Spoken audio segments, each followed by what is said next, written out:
This is Amud Yomi Gemara in Shabbos Daf Samach Aleph Amud Aleph. We pick it up on the bottom of Samach Amud Beis. The last line as we quote the Mishnah. One is not allowed to walk out on Shabbos wearing one shoe in a situation in which he does not have a makkah on the other foot. If there's a makkah on the other foot, then it's clear what the story is, as Gemara is about to explain. But if not, you're not allowed to wear one shoe. Says the Gemara on the top of Samach Aleph and Aleph, if there is a makkah on his foot, nafik, then he's allowed to go out wearing one shoe. Says the Gemara, nafik, on which one of the feet? On the one that has the makkah. Says the Gemara, Alma, we see according to Rav Huna that the sandal is there for the purpose of protecting someone from pain. And therefore, you're allowed to wear one shoe if it's there to protect you from pain. He argues and he says, no, the opposite. If you have a makkah on one foot, then you could wear the sandal on the other foot. Alma Kasavar, he holds the opposite. Now you're allowed to wear a shoe on Shabbos without a native. Why? Because you're wearing it for comfort. The makkah shows that's why you're not wearing it. Rav Yochanan explained, like Rav Huna, the first shot that you're allowed to wear the shoe to protect you from tsar. Give him my shoes. He gave him his right shoe. You made my foot look like it has a makkah. So Rav Yochanan seemingly was saying that since he'll only be wearing one shoe, it will look like he has a makkah on that foot. So Rav Yochanan is clearly learning, like Rav Huna, that wearing one shoe is indicative that that foot has a makkah, and that's the heter that you're wearing it l'shem tsar. Says Gemara, no, not necessarily right. Rav Yochanan, and what? Small makkah. It just meant that people think about other foot as a makkah. So we don't have a raya to Rav or Rav Huna. Says the Gemara, Rav Yochanan, and Rav Yochanan goes according to his reasoning. Rav Yochanan kitfilin kach min olav.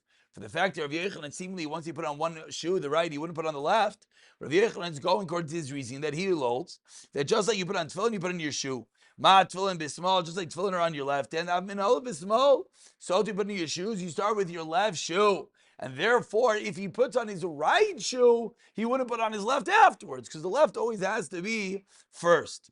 Meisvei, but ask the Gemara the kasha that everyone is wondering 20 lines down. The first one on line is Meisvei Keshehu Noel. When you put on your shoes, Noel shall yamin, Vachach Noel shall small. You first put on your right and then you put on your left. So what do you see? Right comes first.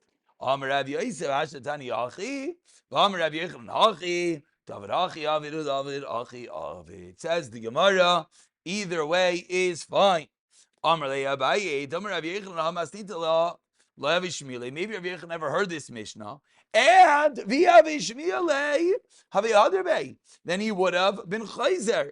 V'Nami Shmile. Or maybe he did hear it, because he goes to Mishnah. So how are you telling me, David Kamar? Either maybe Rav Yochanan would have been a chayzer, or maybe he argues violently. Says the Gemara, Ram Nachman Yitzchak, Yarei Shamayim, Yoitze Yedei Shneim, Umanu, Marbrei Deravana.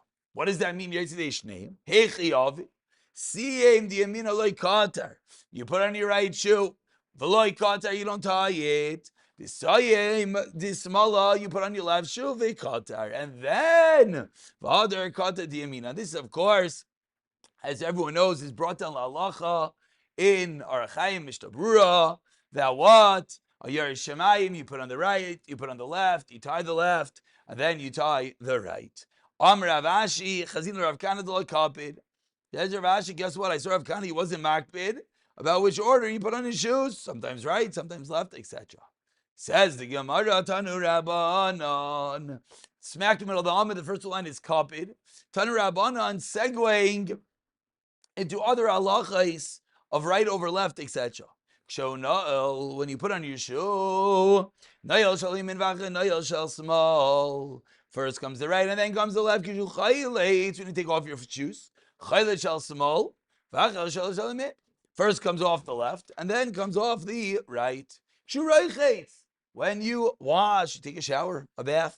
Reichel shel yamin, v'achar shel small. Shusach. When you anoint yourself, sach shel yamin, v'achar shel small. V'haraitze lasach kol gufay. Says the Gemara, if someone wants to anoint his entire body, which is important, you're showering and you're getting your whole body clean. First comes the Kabbalah, first comes your head. Why? So you just learned that you take a shower, take a bath, wash the head, then right, and then left. And now it's tefillin. You're not allowed to wear tefillin on Shabbos if there is no Erev, says the Gemara, 20 lines to the bottom at the two dots. My Rav Safra teaches Rav Safra. Don't say that the Mishnah holds that you're not allowed to wear tefillin only if you hold the Shabbos Zaman tefillin. I love you, Shabbos Zaman tefillin. Even if you hold Shabbos is a Zaman tefillin, lo say still should not wear tefillin on Shabbos. So why are you going to come to carry it on in Rosh Hashanah? Say for the summer rule in the Seifa. But if he goes out wearing any of these items, he is not chayiv chatos. Amar Rav Safra, loy teimar leave the man damer Shabbos man tefillin. La fil man damer Shabbos loves man tefillin. Who still it's not a darais in chayiv chatos. My time b'derech malbush avida. So you're not allowed to wear tefillin, but it's going to be maximum a derabanan. And with this we conclude. Doesn't mean it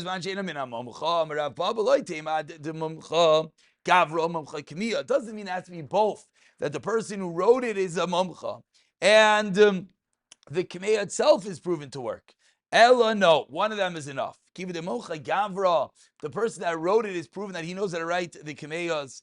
Even though the Kameh itself has not been proven to work, it's a new Kameh that this Chacham wrote, still would be enough. Take it now, you'll bring your right. They tell you what did the Mishnah say? It itself is not a mumcha.